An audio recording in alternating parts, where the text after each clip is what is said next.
ओम शांति। सुनते हैं आज की रात्रि कहानी। कहानी का शीर्षक है टेढ़ी खीर। एक नवयुवक था, छोटे से कस्बे का, अच्छे खाते पीते घर का, लेकिन सीधा साधा और सरल सा, बहुत ही मिलनसार। एक दिन उसकी मुलाकात अपनी ही उम्र के एक नवयुवक से हुई। बात बात में दोनों दोस्त हो गए। दोनों एक ही तरह के थे, सिर्फ दो अंतर थे दोनों में। एक तो यह था कि दूसरा नवयुवक बहुत ही गरीब परिवार से था और अक्सर दोनों वक्त के रोटी का इंतज़ाम भी मुश्किल से हो पाता था। दूसरा अंतर यह कि दूसरा जन्म से ही नेत्रहीन था। उसने कभी रोशनी नहीं देखी थी।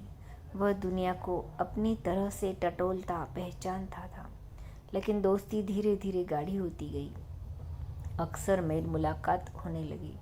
एक दिन नवयुवक ने अपने नेत्रहीन मित्र को अपने घर खाने का न्योता दिया। दूसरे ने उसे खुशी खुशी स्वीकार कर लिया।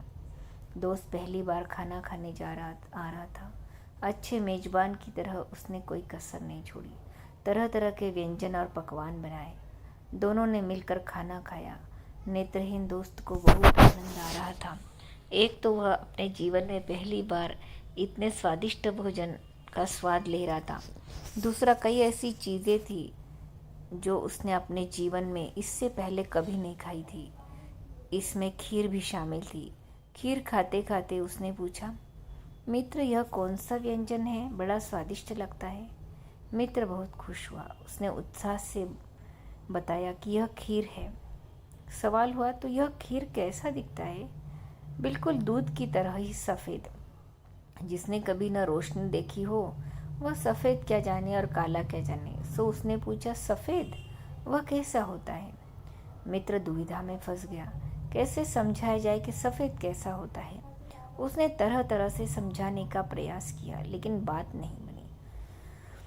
आखिर उसने कहा, मित्र, सफ़ेद बिल्कुल ही वैसा होता है जैसा कि बगुला। और बगुला कैसे होता है? यह और एक मुसीबत हो गई कि अब बगुला कैसे होता है, यह किस तरह समझाए। कई तरह की कोशिशों के बाद उसे तरकीब सूझी। उसने अपना हाथ आगे किया, उंगली को जोड़कर चोंच जैसा आकार बनाया और कलाई से हाथ को मोड़ लिया। फिर कोहनी से मोड़कर कहा, लो छू लो, कैसे दिखता है बगुला।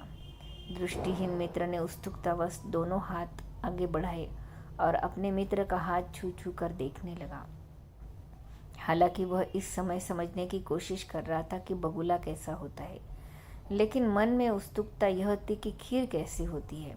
जब हाथ अच्छी तरह टटोल लिया तो उसने थोड़ा चकित होते हुए कहा, अरे बाबा, एक खीर तो बड़ी टेढ़ी चीज़ होती है।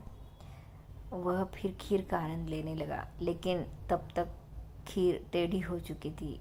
यानी किसी भी जटिल काम के लिए मुहावरा बन चुका था, टेढ़ी खीर। अच्छा, ओम शांति।